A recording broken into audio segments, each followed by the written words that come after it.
Assalamualaikum warahmatullahi wabarakatuh. Jumpa lagi di cerita daerah. Tentunya masih bersama saya Maulana yang akan menceritakan kisah horor dan kisah mistis. Pada kesempatan kali ini saya akan menceritakan kisah mistis yang berjudul Pesugihan Bang Gaib. Cerita ini telah disampaikan oleh narasumber yang mengalami kejadian tersebut. Sebelum menuju ke ceritanya, saya ucapkan terima kasih buat yang masih setia bergabung di channel ini. Dan buat kalian yang baru bergabung di channel ini, silahkan klik tombol subscribe dan tombol loncengnya agar kalian tidak ketinggalan cerita terbaru dari kami. Semoga kalian sehat selalu, panjang umur, murah rezeki, dan sukses selalu. Oke, jangan terlalu lama-lama, langsung saja kita dengarkan keseruan dari cerita ini. Pesugihan Bang Gaib. Ritual pesugihan gagal, nyawa anaknya jadi korban. Banyak cara dan upaya yang ditempuh manusia dalam rangka memenuhi kebutuhan hidup berupaya kekayaan. Memang kemiskinan sebagai dampak lemahnya ekonomi sering mendorong manusia nekat untuk melakukan apa saja yang dapat mencapai keinginannya itu. Tidak peduli apakah cara-cara tersebut bertentangan dengan keimanan. Gara-gara melakukan ritual Bang Gaib itu, anakku mati secara misterius. Nyawanya telah direnggut oleh jin penjamin pinjaman uang gaib tersebut. Salah satu contoh seperti yang dilakukan oleh sekelompok orang yang hendak mencari pesugihan dengan cara mencari pinjaman uang ke Bang Gaib. Lokasinya berada di daerah pesisir laut Kidul, Jawa Barat. Peristiwa ini terjadi pada akhir 2001 yang lalu. Seperti kita ketahui, isu tentang keberadaan Bang Gaib yang berada di beberapa tempat di Pulau Jawa masih sangat kontroversial ketika itu. Konon biasanya persekutuan dengan modus Bang Gaib, yaitu berupa pinjaman uang pada makhluk halus yang harus dibayar dalam jangka waktu yang ditentukan. Tapi kali ini terjadi tebusan yang harus dibayar adalah berupa tumbal. Kisah mistis kali ini sebuah kejadian nyata yang dialami oleh salah seorang pelaku yang pernah datang ke tempat pesugihan berupa Bang Gaib. Nama-nama para pelaku sengaja kami samarkan untuk menjaga citra diri mereka. Berikut pengakuan salah seorang saksi yang berhasil kami tuliskan kembali. Aku dilahirkan di desa Jatimulya dari sepasang suami istri yang berprofesi sebagai penjual makanan. Setelah dewasa, aku menikah dengan seorang gadis pilihanku dari desa sebelah kampung halamanku. Gadis itu bernama Mumun karena sifat manja yang ditanamkan sejak kecil oleh kedua orang tuaku akhirnya berakibat buruk. Pada saat aku sudah berumah tangga, aku menjadi seseorang yang bisa dikatakan ingin hidup enak tapi enggan mencari pekerjaan yang layak. Meski pernikahan kami sudah berjalan 2 tahun lebih, namun beberapa usaha yang kami geluti belum membuahkan hasil yang memuaskan. Tak jarang untuk makan sehari-hari saja masih bergantung pada orang tuaku.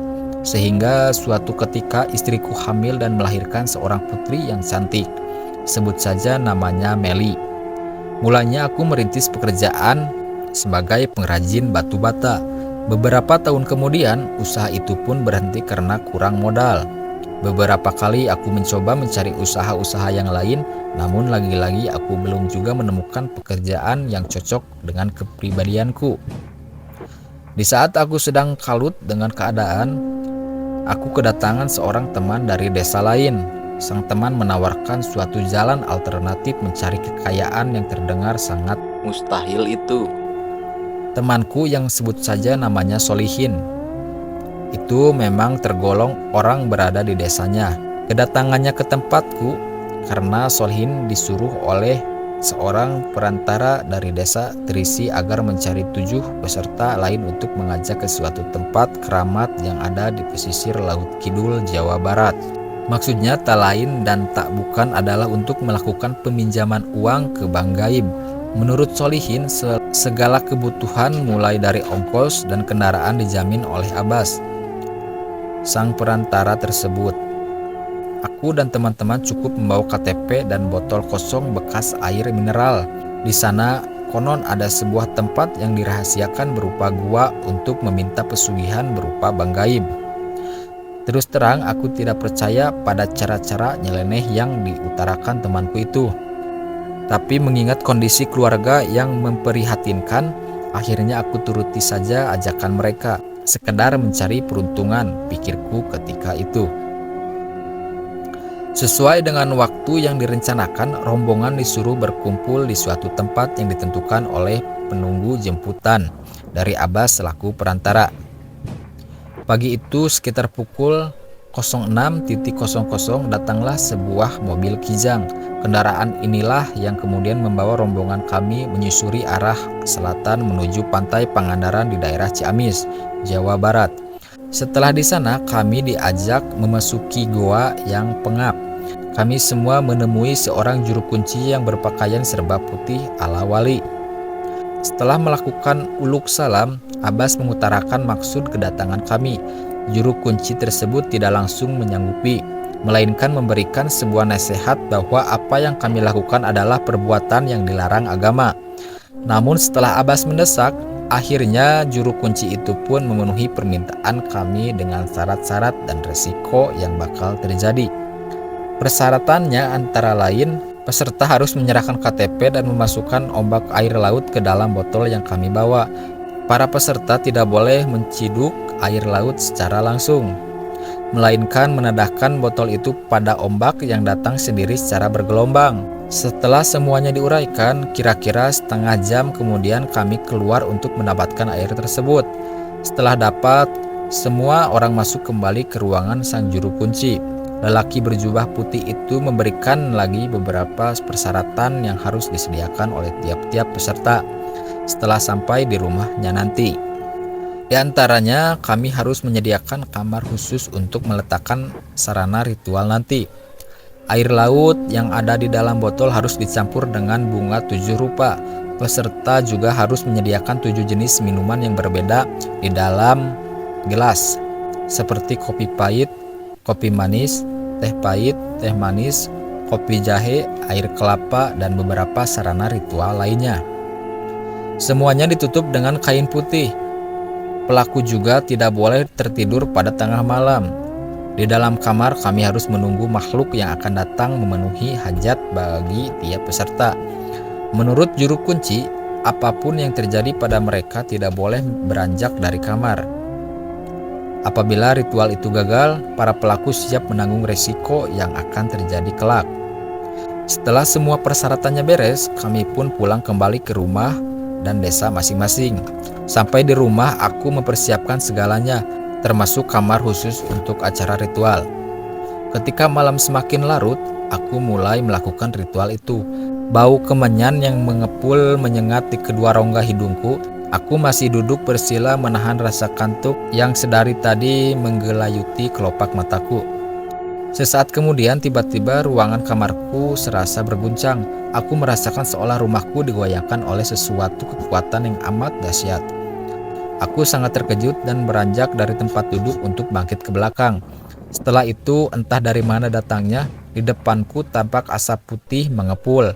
Lambat laun asap itu menjelma menjadi sosok makhluk yang mengerikan. Makhluk tinggi besar itu berdiri tepat di depanku. Terlihat jelas rambutnya yang gondrong dengan taring mencuat di mulutnya. Tubuhnya tampak berwarna belang-belang mirip zebra.